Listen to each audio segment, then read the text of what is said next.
حامدا ومصليا أما بعد فأعوذ بالله من الشيطان الرجيم بسم الله الرحمن الرحيم أولئك حزب الله ألا إن حزب الله هم المفلحون وقال رسول الله صلى الله عليه وسلم من أحبني كان معي في الجنة. حضرات اساتذہ اکرام، حکم مستحکم اور تعلیمی زندگی کے ہم سفر، آج اس رحمت و نور کی پاکیزہ محفل میں بندہ ناچیز کا صحابہ اکرام کے عشق رسول تہامی کی داستان پرکشش پیش کرنے کا ارادہ ہے۔ اللہ تبارک و تعالی مجھے اخلاص کے ساتھ مافی ضمیر کو ادا کرنے کی توفیق مرحمت فرمائے۔ حضرات گرامی، تم نے اس دنیا رنگ و بو کے صفحات پر بہت سے عشق و الفت کے افسانے ثبت پائے ہوں گے، دلوں کی جاذبیت اور سینوں کے کھچاؤ کے البیلے ترانے سنے ہوں گے، قیس کی سحرانہ وردی، فرہاد کی کوہکنی اور قید خانہ مصر کے نالوں سے آگاہی پائی ہوگی، مگر آج اس عشق کی داستان پیش کرنا چاہتا ہوں جو اپنے عشق میں 100% کامیاب ہو چکے، جن کے عشق کی کامیابی کا اعلان خود خداوند قدوس اپنی کتاب جاودانی میں ہمیشہ کے لیے محفوظ کر چکا، جن کے عشق کی کامیابی کا اعلان کہیں اولئک ہم الراشدون کہہ کر بیان فرمایا، کہیں اولئک ہم الصادقون کہہ کر بیان فرمایا، کہیں اولئک ہم المفلحون کہہ کر بیان فرمایا، کہیں رضی اللہ عنہم کی سوغات عطا کر کے فرمایا، کہیں السابقون الاولون کے سنہرے الفاظ میں انسانیت کے سامنے پیش فرمایا کہ وہ لوگوں کان کھول کر سن لو، مشرق والوں تم بھی سن لو، مغرب والوں تم بھی سن لو، شمال والوں متوجہ ہو جاؤ، فقیر ہو کے شہنشاہ، مالدار ہو کے غریب، غلام ہو کے آقا، عربی ہو کے عجمی، غرض یہ کہ کائنات میں کسی علاقے اور کسی نسل سے ہو اس کا ایمان کامل اور مکمل نہیں جو صحابہ کی اداؤں پر خود کو نچھاور نہ کر دے۔ حضرات ذی وقار، صحابہ اکرام کے اندر وہ کیا ادائیں تھیں جن کی بنا پر اللہ تبارک و تعالیٰ نے ان سے خوشنودی کا اعلان فرما دیا؟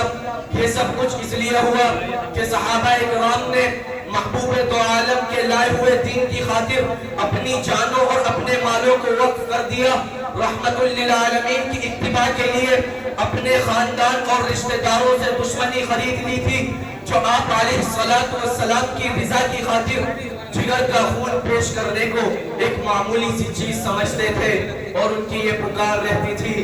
نکل جائے دم تیرے قدموں کے نیچے، نکل جائے دم تیرے قدموں کے نیچے، یہی دل کی حسرت، یہی آرزو ہے۔ حضرت بلال حبشی رضی اللہ عنہ نے جب اسلام کی شمع پر فدائیت کا سبق پڑھا اور حلقہ بگوش اسلام ہو گئے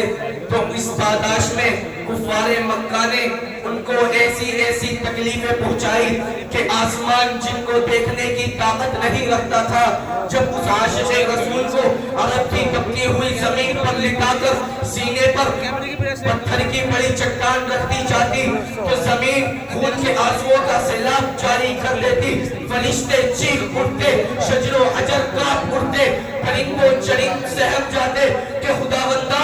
یہ وہ بلال ہے جس کے قدموں کی چاپ جنت میں سنائی دیتی ہے، خدایا کہ تیرے محبوب کا عاشق جانوروں اور ظالموں نے اپنے ظلم کا نقطہ بنا لیا، خدا کی قسم تمام آسمان و زمین کانپ جاتے، ہر چیز پر سکتہ طاری ہو جاتا، مگر واہ اے عشق احمدی کے مرکز بلال، تیری زبان سے عشق احمد کے ترانے گونج کر سارے عالم کو مست کر دیتے ہیں کہ بلال ٹکڑے ٹکڑے تو ہو سکتا ہے، بلال کے جسم کو پرندے نوچ نوچ کر تو کھا سکتے ہیں، بلال آگ پر تو پک سکتا ہے، بلال پہاڑوں کی چٹانوں سے چور چور تو ہو سکتا ہے، مگر بلال کے سینے سے عشق محمد کو بجھانے والا کوئی پیدا نہیں ہو سکتا۔